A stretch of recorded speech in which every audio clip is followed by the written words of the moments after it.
পুরোটাই কিন্তু ওই যে আমাদের আদিবাসী পাড়া কন্যা ওখানে এটা খেয়া করতো। ওরা এইবার থেকে কাজকর্ম করতো এবং এখান থেকে খাবার দেওয়া যেত। তখন কী হতো, বাড়িতে যখন ধান উঠতো তখন তাদের বাড়িতে ধান ভেঙে, তখন তো আর এখনকার যেমন মানে ধান ভাঙানোর মেশিন, তখন হচ্ছে সব ঢেঁকিতে করা হতো। তো সেই কাজ করে দিয়ে সারাদিনের পরে পান্তা ভাত বা ওই খুদের ধানের চালের যে গুঁড়ো এইসবগুলো নিয়ে ওরা ইয়ে করতো। তো ওর ভেতরে ওরা স্কুলও বানিয়ে ফেলেছিল। তো ওই স্কুল বলো যে স্বাস্থ্য কেন্দ্র, ওটা সরকার বানিয়ে দিয়েছিল না নিজেরা ওরা বানিয়েছিল? নিজেরাই। এখানে কিন্তু স্বাস্থ্য কেন্দ্র এতটা ছিল না, ওরা কুমির বাড়ির উপরে কুমির বাড়িতেই তখন খুব স্বাস্থ্য, বেশি ছিল না, অল্প কুমির ছিল। বাড়িতেই তখন স্বাস্থ্য পরিষেবা ভালো ছিল। তো তারপরে ওদের ওই 14 দিনের পিরিয়ডটা কিন্তু কম। আচ্ছা, ওখানে কি এখনো কি কোনো ইয়ে আছে, বসতি আছে কি? এখানে আর কোনো বসতি নেই, এখনো নেই কোনো? ওদের সৌধ আছে যে আচ্ছা, আচ্ছা। এগুলো দেখায়, এগুলো দেখা যায় যারা ভেতরে যায়। এখন এটা পুরোটাই টাইগার ল্যান্ড। ভিতরে ঢুকতে দেয়? না, এখন আর আচ্ছা, ভেতরে আচ্ছা, ঢুকতে ভিতরে ঢুকতে দেয় দেয় না।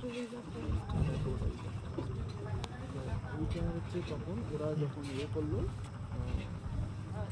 জলটাও এমনকি বন্ধ করে দিয়েছে। আচ্ছা, খাবার আচ্ছা। জলে তো বিষ মিশিয়ে খাবার দিয়েছিল। জলে না, আপনার যে বিষটা ইউরিন মেশায়নি, ঘটনা হচ্ছে যে পুকুরগুলো ছিল যেটাতে স্নান করতো, আচ্ছা, সেই পুকুরগুলোতে পয়জন বলতে এই যে আমরা যেগুলো কীটনাশক বলি এইগুলো না, এমন ধরনের ইয়ে করে দিয়েছিল যাতে ওই জলে স্নান করে উঠলে আপনার গা জ্বালা হবে, গায়ে ফসকা পড়বে। আচ্ছা, আচ্ছা। ওই ধরনের ইয়ে, এই যে কীটনাশক যেটা বলি এইটা না, এইটা না, এটা দিলে তাহলে তো বেঁচে যেত।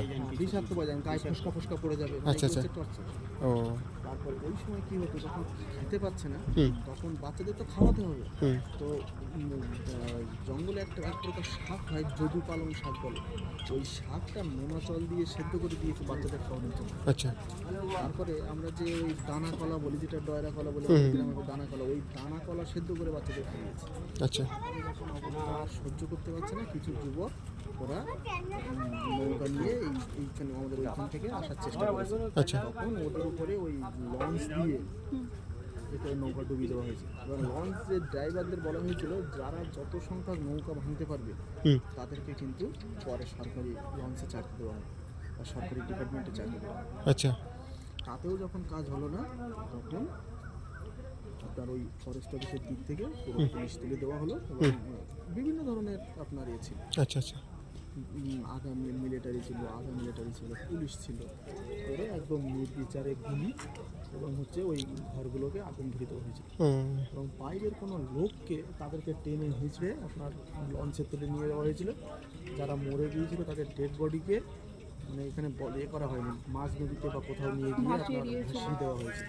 মানে সে ইয়ে বঙ্গোপসাগরের দিকে নিয়ে চলে গেল। বাচ্চাদের ঝলসে মারা গিয়েছিল। পরে কোনো সাংবাদিক বা অন্য কাউকে কিন্তু ওখানে কোর্টের অর্ডার ছিল, তাও কিন্তু ওখানে উঠতে দেওয়া হয়নি। আচ্ছা।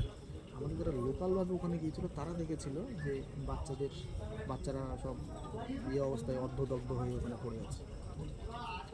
খুব বামফ্রন্টের আমলের সব থেকে নারকীয় ঘটনা বলতে এটা। এবং এইখানে আমাদের একটা আদিবাসী মহিলা নাম মিনি মুন্ডা, হুম। তো মিনি মুন্ডা আদিবাসী মহিলা, ওখান থেকে পুলিশের গুলিতে উনি মারা গিয়েছিলেন। আচ্ছা, আচ্ছা। তখন তো এখন যেমন গ্রামে অনেক পাকা বাড়ি হয়েছে, তখন মাটির দেয়াল ছিল, তো রাইফেলের গুলি মাটির দেয়াল ভেদ করে গিয়ে ওনার শরীরে লাগে। আচ্ছা। এবং উনি মারা যান। আচ্ছা। সরকারি হিসেবে বলা হচ্ছে 2জন মানুষের মৃত্যু হয়েছে। তো একটা যদি মিনি মুন্ডা হয় তার একটা কথা, সেটা কিন্তু এখনও পর্যন্ত সরকার বলেনি, কিন্তু আনুমানিক মরিচঝাঁকিতে 3 থেকে 4 হাজার মানুষের মৃত্যু হয়েছে। আচ্ছা, আচ্ছা।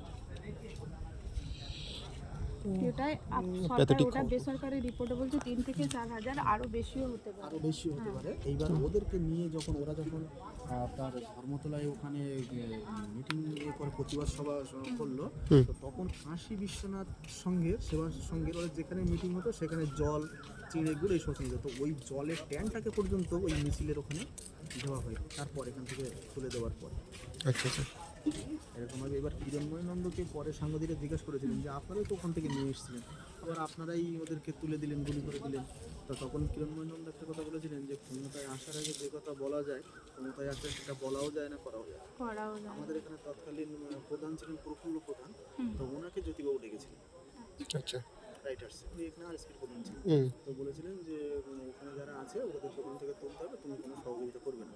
আচ্ছা। বলছে যে আপনি এই বাঙালিগুলোকে কি গরু ছাগল পেয়েছে, মানে যেমন আমরা গরু গৃহপালিত হুম। গরু বা ছাগলকে এক জায়গাতে রাখি, পছন্দ না হলে আবার বিক্রি করে দিই বা অন্য জায়গাতে দিয়ে দিই। তো এদেরকে যখন সরকার এখানে বসাতেই চাইছিল না, তাহলে কেন বর্ডার থেকে ফেরত দেওয়া হলো না? কেন সেটাই। পশ্চিমবঙ্গে ঢুকতে দেওয়া হলো? সেটাই। তো বললো খোকা আপনার কাছে, তোমার কাছে রাজনীতি শিখবো না, তোমাদেরকে সহযোগিতা করবে না করবে না। তা বললো আমি ওদের সহযোগিতাও করবো না, বিরোধিতাও করবো না। আর থ্যাংক ইউ মনে থ্যাংক